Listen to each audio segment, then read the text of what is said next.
آپ سن رہے ہیں طبقاتی جدوجہد، انقلابی سوشلزم کا علمبردار۔ بت ہم کو کہیں کافر۔ تحریر ڈاکٹر لال خان۔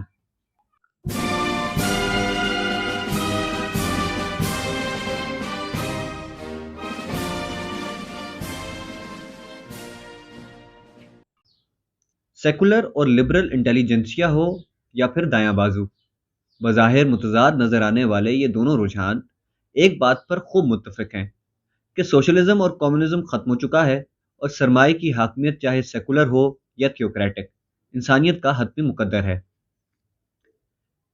ان کا نظریاتی اختلاف اس نظام سے نہیں بلکہ اس کو چلانے کے طریقہ کار پر ہے۔ رائج الوقت ملکیت کے رشتوں کو مذہبی انقلاب سے کوئی خطرہ ہے، نہ ہی سیکولرزم سے۔ اسٹالنزم کی ناکامی کو سوشلزم کے ساتھ نتھی کرنا حکمران طبقے کے دانشوروں کی روایتی واردات ہے۔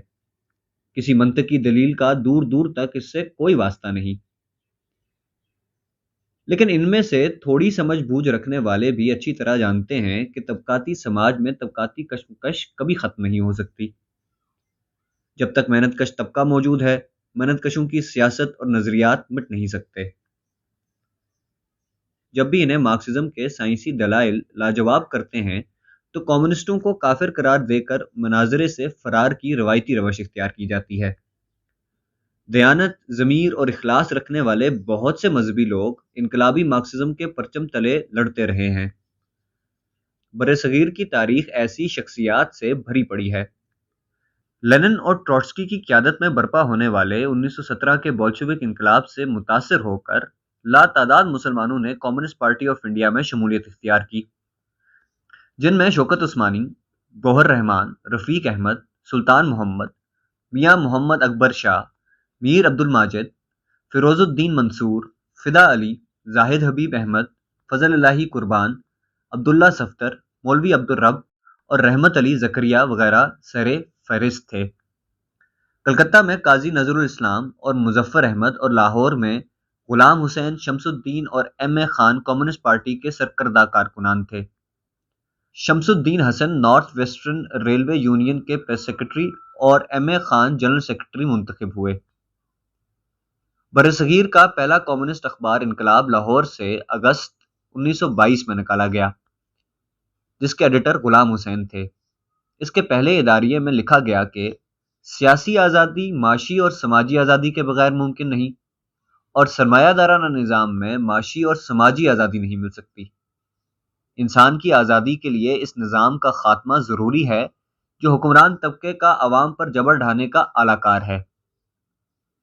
1923 میں لکھنؤ میں منعقد ہونے والی کمیونسٹ کانفرنس میں مظفر احمد، کلکتہ سے عبداللہ، کمبل پور موجودہ اٹک سے الف دین نفیس، بمبئی سے امیر الحسن، لاڑکانہ سے شاہ حسینی، لاہور سے ایم اے خان، مدراس سے محمد ابراہیم، لکھنؤ سے ایچ اے ملک اور پشاور سے محمد علی مندوبین کے طور پر شریک ہوئے تھے۔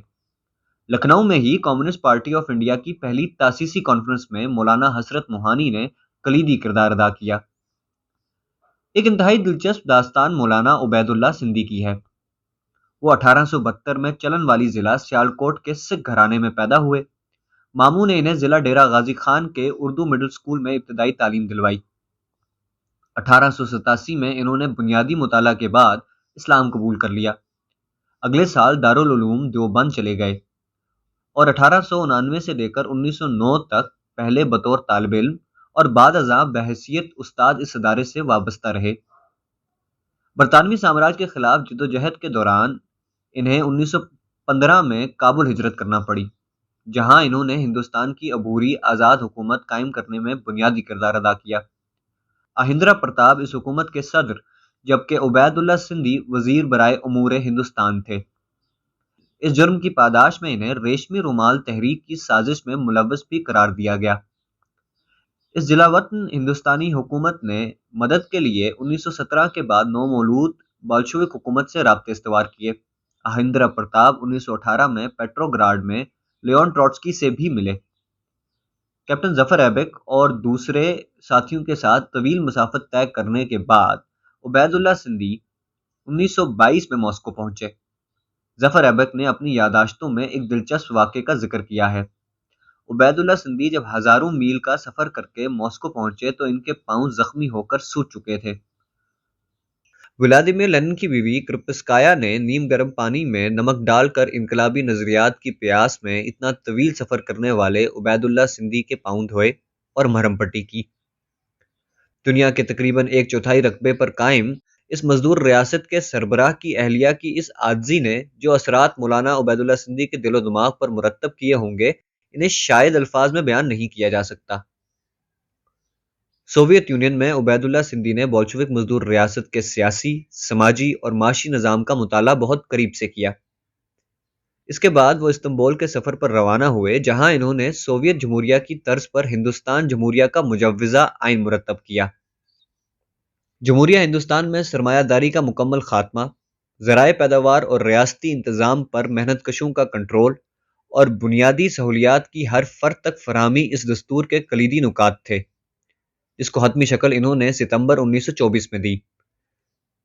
یہ اس دور کے واقعات ہیں جب اسٹالن کی قیادت میں افسر شاہی نے بولشوک انقلاب کی روایات کو برباد نہیں کیا تھا۔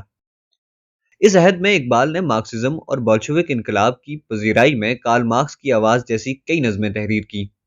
کارل مارکس کے نظریات، جدوجہد اور اس کی شورائے آفاق کتاب سرمایہ کو خراج تحسین پیش کرتے ہوئے مشہور شعر بھی لکھا: وہ کلیم بے تجلی، وہ مسیح بے صلیب، نیست پیغمبر و لیکن در بغل دارت کتاب۔ برصغیر کے ایک مشہور مگر دلچسپ کمیونسٹ دادا امیر حیدر خان بھی تھے۔ وہ 1900 میں کلیاں سیداں ضلع راولپنڈی میں پیدا ہوئے۔ سوتیلے باپ نے اسکول بھیجنے کے بجائے مدرسے میں ڈال دیا۔ مولوی کی مار پیٹ سے انہوں نے رائے فرار اختیار کی اور بمبئی پہنچ کر گودی میں مزدوری کرنے لگے۔ ایک بحری کمپنی میں شامل ہو کر ملاح کے طور پر سمندری سفر کیا اور امریکہ کے شہر بفلو میں ریلوے انجن مکینک کے طور پر کام کرنے لگے۔ انہوں نے فوجی تربیت کے ساتھ ساتھ ہوا بازی اور مرین انجینئرنگ میں بھی مہارت حاصل کی۔ وہ پائلٹ تھے، بحری جہازوں اور ریلوے کے انجینئر بھی تھے اور انتھک انقلابی بھی۔ امریکہ میں ہی ان کی ملاقات مشہور مصنف اور صحافی اینکسن سملڈی سے ہوئی، جو عمر بھر کی یاد بن گئی۔ واپس آئے تو میرٹھ سازش کیس میں ان کے وارنٹ نکل گئے۔ انڈر گراؤنڈ کام کرتے ہوئے مدراس میں کمیونسٹ پارٹی کا نوجوان ونگ بنایا، فیکٹری میں اسٹڈی سرکل چلایا کرتے تھے۔ سامراجی جبر شدید تر ہو جانے کے بعد وہ ماسکو چلے گئے۔ 1932 میں واپس آئے تو گرفتار ہو گئے۔ دادا امیر حیدر ان جرأت مند کمیونسٹوں میں سے تھے جنہوں نے اسٹالنسٹ سوویت یونین کی برطانوی سامراج سے مصالحت کے تحت کمیونسٹ پارٹی آف انڈیا کی سامراجی مخالف تحریک سے دستبرداری کی پالیسی کو مسترد کیا تھا۔ عمر بھر ریاستی جبر، قید و بند اور جلا وطنی کی صعوبتیں کاٹنے کے باوجود مرتے دم تک ایک بولشوک رہے۔ 1941 میں سامراج سے اسٹالن کے سمجھوتے سے پورے خطے میں چلنے والی قومی آزادی کی تحریک اور طبقاتی جدوجہد کو شدید دھچکا لگا۔ دادا امیر حیدر کے علاوہ جن دوسرے کمیونسٹوں نے اس موقع پرستانہ پالیسی کی مخالفت کی، ان میں اسرار الحق مجاز، منیر نظامی اور جوش ملیابادی سر فہرست تھے۔ اسٹالنزم کے اسی نظریاتی جرم نے 1946 میں جہازیوں کی بغاوت سے شروع ہونے والے انقلاب کو قیادت سے محروم کیا اور برصغیر کے خونی بٹوارے کی راہ ہموار کی۔ جوش ملیابادی کو برطانوی راج نے کئی اعلیٰ عہدوں کی پیشکش کی، جسے انہوں نے ٹھوکر مار کر کمیونسٹ نظریات سے وفا کی۔ آزادی کے سرفروشوں نے انہیں شاعر انقلاب کا لقب دیا۔ ان انقلابیوں پر بھی کفر کے فتوے لگتے تھے۔ آج بھی انقلابی مارکسزم کے نظریات پر سرمایہ دارانہ جبر و استحصال کے خلاف جدوجہد کرنے والوں کو کافر اور دیوانہ کہا جاتا ہے، لیکن اس کٹھن راہ پر چلنے والے صرف اسی سائنسی یقین کے ساتھ نسل در نسل اپنی زندگیوں کو وقف کرتے آئے ہیں کہ رنگ، نسل، مذہب اور فرقے کی تفریق وحشت کے اس نظام کو بدلنے کی جدوجہد میں دراڑیں ڈالتی ہے۔ حکمران طبقہ ان تعصبات کو ابھارتا اور استعمال کرتا ہے۔ تمام تر دولت اپنی محنت سے پیدا کر کے بھی محروم رہنے والوں کے مسائل ایک ہیں تو ان کی جدوجہد بھی ایک ہے۔ مٹھی بھر حکمران طبقے کے ہاتھوں اکثریتی محنت کش عوام پر جبر کے اس نظام کے خلاف جدوجہد کو کفر قرار دینے والے آخری تجزیے میں شعوری یا لاشعوری طور پر حکمران طبقے کے اعلی کار ہیں۔ اصل کافر یہ الزام لگانے والے ہیں یا کہ وہ جن پر لگایا جاتا ہے۔